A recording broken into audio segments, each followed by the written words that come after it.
Hey guys, Risque here, and welcome back to my playthrough of Home. So last we left off, we went through that factory, and I think I might have missed some important shit, because I thought that turning the power on would be how we got out of there.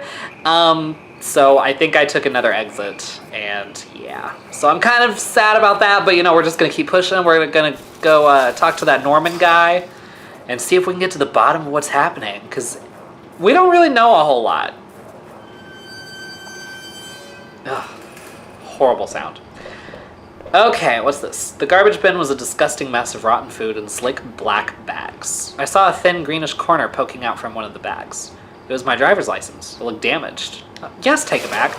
I cleaned the card off as best I could. It looked pretty beat up. I was amazed to have found my credit card, and now this. I tucked the card into my wallet next to my credit card. Okay. Sounded like it was going to start raining again. Oh god. Well, let's get inside then. I had entered Norman's place. This was the back of the store that he ran. It was oddly quiet except for the faint sound of a television. Norman? Norman! The entrance to the front of the store was locked from the inside. It looked like I couldn't just pop it open. It needed a key. There was a bit of blood on the keyhole. Yikes. Oh god. Let's go through this door. I'm scared. I'm scared. Keep hearing sounds. What the hell? One of Rachel's old autumn coats hung on a rack. That was Norman's bedroom, wasn't it? What was this doing here? Oh, honey. The speck of something dark and wet stained one of the sleeves. Inside the cabinet was a small but impressive collection of hunting rifles, shotguns, and even a few items I didn't think were legal here. One of the slots on the rack was empty. The gun I had found seemed to match the others there. If the handgun was Norman's, what the hell was he doing with it? The gun would fit there. Yeah, let's put it back. I carefully pushed the piece back in place and felt a great burden lifted. Because we have a knife, so we still have protection. Okay. Oh god. Oh god, that's blood. That's not good. Oh god. The TV still flickered some indecipherable channel. I couldn't make out what was on the screen, but that glow just gave me the chills. Oh no. Oh no. I couldn't believe what I was seeing. Norman, my coworker and one of the few friends I had in this town, lay dead beside his armchair. His face and shirt were covered in blood. It looked like he'd been shot trying to get up. His eyes were wide with shock, though they were already drying. Norman, what was Rachel doing here? Why'd you have her coat? Norman, maybe you deserved better. You probably did. Yeah, let's close his eyes. I closed his eyelids down, shuddering as I did so. I wasn't sure if I wanted to give him peace, or if I just couldn't stand to think about what was going on. Okay, well, it's sad. What a way to go. I guess this was Norman's kitchen table. He kept it clean enough, but there were water rings from 2 cups still there in the wood. I'd never been to Norman's place before. At least, I didn't remember ever doing so. The kitchen trash bin smelled fresh. I didn't dig through that mess, did I? Yes, you did! I found a hairpin amongst the rotting food and trash and pocketed it. There were takeout containers and food scraps. Looked like Norman was eating for 2. No, you were just getting cheated on, Baby. Like, hate to break it to you. Didn't mean to click that again. Okay, well, that's tragic. That's sad. Let's head back downstairs, I guess? And use the hairpin? I used the hairpin to pick the lock. The hairpin snapped in half, so I threw it away. Cool beans. The general store was small, but it was clean. It had the usual things: postcards, snacks, magazines, and canned goods. I never went there much. Rachel usually stopped by after work if we needed anything. Yikes. The register was mostly empty, and a fat stack of travel magazines sat beside it. I wondered if someone had robbed the place before killing Norman upstairs. Let's see. Anything of interest? The icebox seemed to be unplugged. Must have been off for a while. Most of his contents were half melted. I could only think of poor Norman upstairs. There were various postcards from the area, especially from the tourist traps. One of the postcards showed an old black and white photo of the water tower. It looked to be in much better shape then. Of all the postcards, that one seemed to be the most popular. There were only a few left. Okay. Alright. Where to now? Norman was dead, but I had no idea why. Was he involved in all this somehow, or was he just another victim? That gun I had found only seemed to complicate matters. It was such a relief to finally be rid of it. Home wasn't far off now, even though the rain was relentless. I had to keep going. Alright. It was locked. This wasn't the right gate. Oh god. Well, we are getting close to the end, to getting our answers. How do y'all feel? Are y'all excited? I'm scared. Oh god. Hold on. Can I go back out? The door only led me back. I had to find my house. Oh, but I wasn't ready. Hi, Flicker. I just want to look through everything before I go through any doors. The neighborhood's local post box. A letter was sticking out as if someone hadn't pushed it all the way in. I knew it wasn't right, but did I look at the letter? Yeah, you looked at the letter. There was no return address, but the envelope was addressed to Norman. Carefully, I tore it open and looked at the letter inside. It read, "Stay away, she's mine." That was it. No signature, no other information. Who wrote this? Damn it, Norman. What did you get yourself into? Sounds like he got himself into a married woman's vagina. That's what that sounds like to me. Let's see. Okay, well there's blood around this one, so I'm guessing this is the right one. I had entered our backyard. The rain gave me a terrible sense of foreboding, and it chilled me through my clothes. I was expectant, but also afraid. Oh god. This is so stressful. I held my breath as I approached our back door. I was terrified to step inside. Okay, the house was painfully quiet. The only sound was my own breathing, ragged and strained. I flickered the light switch by the door. The power was off. Jesus, okay. I remembered having breakfast here on this very table. Was that yesterday or sometime before? The table was clean. It hadn't been used anytime recently. Oh god. Okay. Door to the basement. It was locked. Where'd I put the damn key? Okay, there's the stairs to go upstairs. I mean, duh. That was a really dumb statement. There was a small pile of mail on the floor in front of the mail slot. How long had I been away? Why hadn't Rachel picked this up? Most of the contents were bills. There was a credit card bill there. Let's open it. I ripped the bill open and read it. To my surprise, it said something about canceling my credit card due to non-payment. What the hell? Front door was locked from inside. I couldn't go out, though I needed to see if Rachel was here. Oh, okay. I didn't know if he was going to say something else. This didn't make any sense. None of this makes sense, bro, because I don't know what his name is. Flicker, Jesus. The door was stuck shut. There was an old-fashioned keyhole underneath the handle.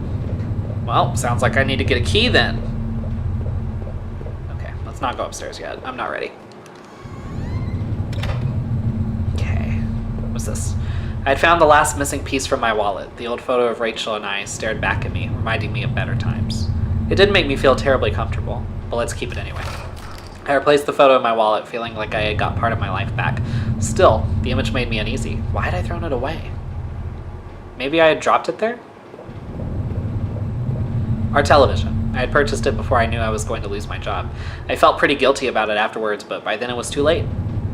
Rachel was pretty angry about that, I realized. Well, yeah, that's kind of understandable. But also, I mean, he couldn't foresee that he was going to lose his job. So, it's just kind of a shitty situation either way it goes. Our hallway mirror had been smashed, its pieces scattered around the floor. I couldn't really make myself out anymore. I wasn't sure I wanted to. Oh god. Okay, the bathroom. Our sink, which needed to be replaced. One of the taps always stuck, but I hadn't got around to fixing it yet. That old house was charming for sure, but it wasn't always easy. We were lucky enough to get a house with one of those wonderful claw-footed bathtubs. It seemed impractical at times, but it was part of what made that house home. Okay. Cool. Ugh. I'm stressed out. My laptop had been left on and only had a tiny bit of power left. On the screen was a website about the old water tower. There was a key in the top drawer of my desk. Let's take it. Good deal. So this is either for the other room or for the basement. I guess we will find out. Let's see what's in here. The books there were half mine, half Rachel's. Hey, now that I look more closely, it looked like the man in that house had some of the same books as I did. One book in particular seemed a bit odd. I remembered, owning it, but not that edition. There was a suitcase on the bed. It was Rachel's. I remembered it from that trip we took out west. Let's open it. I wasn't sure what to make of the suitcase's contents. Inside were a few days' worth of clothes, some toiletries, and a train ticket. I checked the date and time. Matched the receipt I found back in those horrible sewers. What was this? Rachel, who were you running away with? This wasn't getting me anywhere. Well, I wanted to look, okay? God, sassy. Okay. Let's unlock this door. Door was stuck shut. Oh. Oh, I guess this is for the basement then. I unlocked the basement door. Oh, Jesus. There were old Christmas decorations in the box. I couldn't even remember our last Christmas.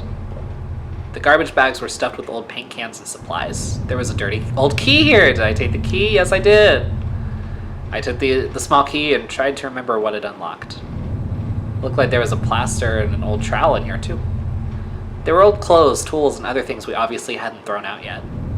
We had way too much junk. Okay. I'm gonna go open that other door first. Oh, I'm scared. The grimy key I had found in the basement unlocked the door. Looked like the room had been tossed around. The furniture was a mess. Did somebody break in here? Oh, God. There was an old crowbar on the floor. Yeah, take the crowbar. Lifted the heavy crowbar. I appreciated its weight. By the looks of it, the crowbar had broken a few things. Oh, okay, that's all I get in here. Oh, God. Okay. Well, let's go back to the basement. Oh, Jesus, I'm so stressed out.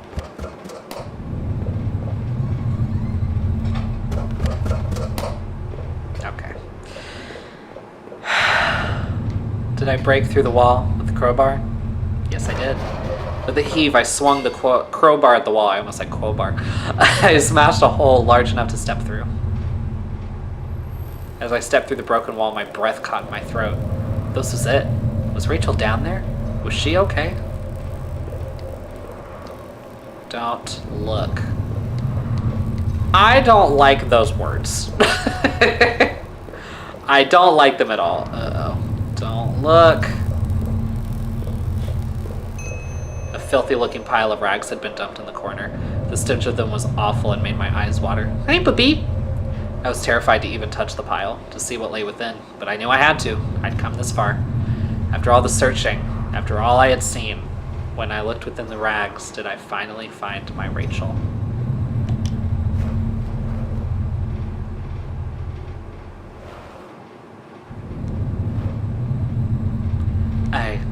Oh no. My hands trembled as I pulled back the layers of the cloth.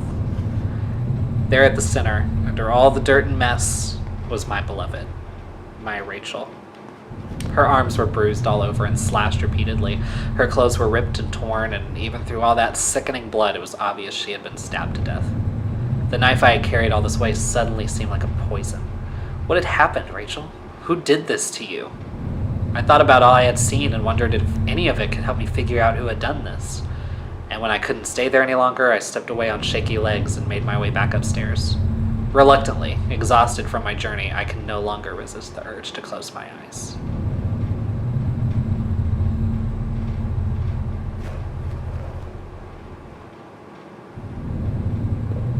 Oh. Maybe I would use some of Rachel's travel books and find some place to go. No matter what, I needed some kind of escape. It was my wallet, with its contents intact. Either I dropped that stuff or somebody else did. Maybe I was sleepwalking again, or maybe somebody stole it from me. Norman's store, that forest, the water tower. Was I at those places before? Yes, I didn't see how it could have happened any other way. I must have been the one to lose my wallet and its contents. But what does that mean? There, that was decided. This was the old photo of that other man and his wife, I assumed. I found it in that house. I recalled those faded remains I had found deep underneath his house. What had he done there? Well, what did I think? Was the man involved in this whole mess somehow? No, I don't think he was. I wasn't sure, but the poor old bastard was good and dead. He was a victim, not a criminal. But who had killed him? Within the few broken pieces that remained of that mirror, I could see my face had grown pale and weak. I couldn't bear to look again. It was like I didn't actually expect a reflection. I felt empty and drained. Perhaps I would never know how that mirror came to be broken. Was it by Rachel's assailant or by Rachel herself? The thought lingered and would haunt me forever. Let's see. The reflection in that grimy glass was only a shadow, a whisper. The quiet in that room unnerved me terribly. I still loved the old-time charm of that claw-footed bathtub, though it seemed like cold comfort then. Rachel loved this part of the house. Okay.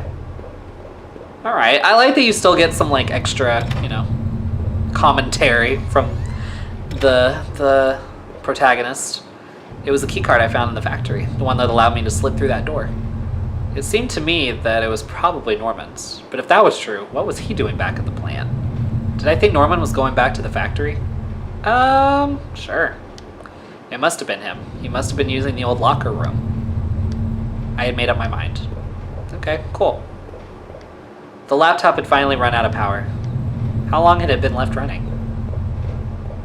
I don't know. That's a good question. Okay, let's go downstairs. What's in here?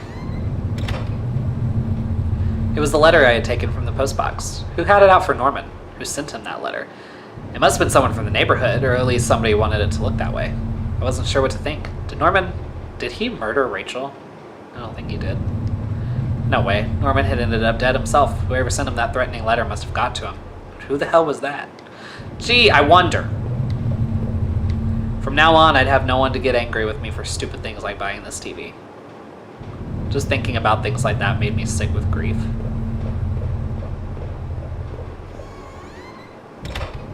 Okay. What about this away? My old office safe sat on the floor. I used to keep tax records and other important documents in it. It used a digital passcode lock, but I didn't have the code. Maybe I left it somewhere. If I could find the code for the safe, maybe I could still open it. Okay, let's see if we can find it. I leafed through the notebook I had taken from the forest. In it were the names that had been written down. Heather, Olivia, Ashley, Cheryl, Iris, Daphne, Holly, Rose, Rachel. Those poor girls. Were they victims of the same person who had killed Rachel? I wondered what happened to the other names on that list, or the ones scratched out on that desk in those wet tunnels. The man in that house, was he responsible? When I woke up, I had found him dead already. Okay, let's see if we can find the code. I mean, probably not, but we'll see. It seemed like I had seen all there was. Maybe, I thought, I was ready to go back into the basement. Not yet. Not just yet. The mail still sat there, heaped on the floor. How long had Rachel been lying in the basement? It seemed like that mail had been there for a while. What about the kitchen? Maybe there's something in the kitchen. There would be no more dinners here. No more chit-chat over breakfast, at least not for us. I couldn't recall when I'd last ate, but I wasn't hungry in the least. I must have locked the door. There was no reason to return to the backyard anyway. Okay. Whatever. Well, I guess let's go back into the basement. Ugh. If I was guilty, I could take this to a warm, safe place and do something about it. Yes. I will take the knife. I took the knife and kept it firmly in my hand. I stared down at the floor where I'd placed the knife. Is that what it all really came down to? I needed to put an end to this situation one way or another. Oh. Okay. Well. Ew. I didn't like that sound. Maybe I can knife into the safe. Can I do it that way? If I can find that. Okay, no. No, I cannot. Alright, well, it was worth a try. Okay. I knew I needed to escape that nightmare. But what about the knife I still carried? I wondered, even if I left, would it really be over? So did I leave that house forever? Yeah. Yeah, you fucking did. Living in this town hadn't been easy. The plant had helped in some way to stay grounded. It kept me in line, gave me something to do, and helped me get away from my past. When the factory closed, everything changed. I guess that was when I had started sleepwalking, disappearing for hours at a time. I had MRIs and piles of doctor's reports, but nothing seemed to help, not even drinking. But I swear I had tried to give it up. I know it. The sleepwalking never really went away, though. But I know Rachel had tried. I know she had tried to be there for me, even when everything was falling apart. This night had unearthed terrible truths, but I knew it was a final act of a long-standing horror I'd been living. Waking up in that house tonight was the final cruelty. I wished I had remained unconscious in that room forever. I wasn't sure what had happened to that other man I had found in that house. He seemed to be more a victim, but what was his role in all this? And what was hidden within those sewers I had found? The tunnel to the man's house obviously led there, but was there something I missed? I had found the contents of my wallet scattered throughout town. Why the hell had I been out there? Had my sleepwalking gone to some new extreme? The thought that I couldn't account for my whereabouts, but knew I had been to the forest and even Norman's place, well, it was terrifying. I didn't know what that meant, but at least I had recovered my things. Hopefully, I thought, that would cover my tracks, so I wouldn't be blamed for all this. Even more troubling were those poor girls I had found in those terrible woods. Half hidden in a shallow grave, their secret death seemed like the ultimate defiling. If I hadn't found them, would anyone have done so? Would they have even been missed? I vaguely recalled the desk I had seen in those tunnels, the names etched there. Someone had killed those girls. Was it that man? It was clear, at least, that Norman had been going back to the old plant. Maybe he was the one who had boarded up that locker room, who had been drinking up there in that secret hiding place. So had he killed that guard then? He must have. Maybe he was found out, or the guard had caught him on patrol. Damn it, Norman. Why? After the factory, I thought I might find some solace if I could just get to Norman's store. But all I had found were more horrors and more questions. Now that I really considered it, that's when I should have seen it coming. Damn, Norman. How did you get mixed up in all this? I know you weren't a perfect man, none of us are, but you didn't deserve this. Maybe whoever had done you in was responsible for the other murders that happened in that town. At the very least, I was convinced you and Rachel were killed by the same person. I sincerely hoped you would find some peace, my friend. I knew I never would. When I had marched through the rain towards home, I desperately clung to the hope that this would end. And I guess in a way it did, but how could I have known how hopeless it all was? I had started to feel as disoriented as when I sleepwalked, to think of it now. Our house used to feel so lively, so warm, but coming into the kitchen, I only felt a cold, empty tension. Every terrible thought I had up to that point was suddenly a possibility, but nothing could have prepared me. My wife, dead, ruined, discarded. Rachel's death was a terrible mystery to me, one that would haunt me forever, unless I did something about it. For what solace can a man take in the death of his wife? What comfort could be offered? Rachel had been taken from me, and I might never know why. As I swung open the door and stepped out into the air, I caught the scent of wet grass and fog. Rachel, my beautiful wife. Just the thought of her again, cold and inert, shook me from head to toe. What would I do now? Who could I turn to? It would only be a matter of time before the police got involved, before the neighbors knew. The front lawn was soft and giving beneath my feet, and I couldn't shake the urge that I shouldn't stand there, but rather that I should run. All right, and that's home, guys. So I think it's really cool that you kind of get to decide like what happened. Like it's all up to interpretation, and I love that. And there's really good replay value because there's stuff I missed, and so there's even more to discover. And yeah, it's just I like that it lets you choose what happened, and that is really cool. Like my headcanon is that I think the protagonist did it. I absolutely think that he killed Norman and his wife. I think maybe he found out that they were having an affair. And yeah, so that's kind of what it sounds like to me. But yeah, so I hope you guys enjoyed this. It was super fun to play. If you did, please give it a thumbs up, subscribe, share this with your friends, hit the bell so you don't miss an upload, and I'll see you guys next time.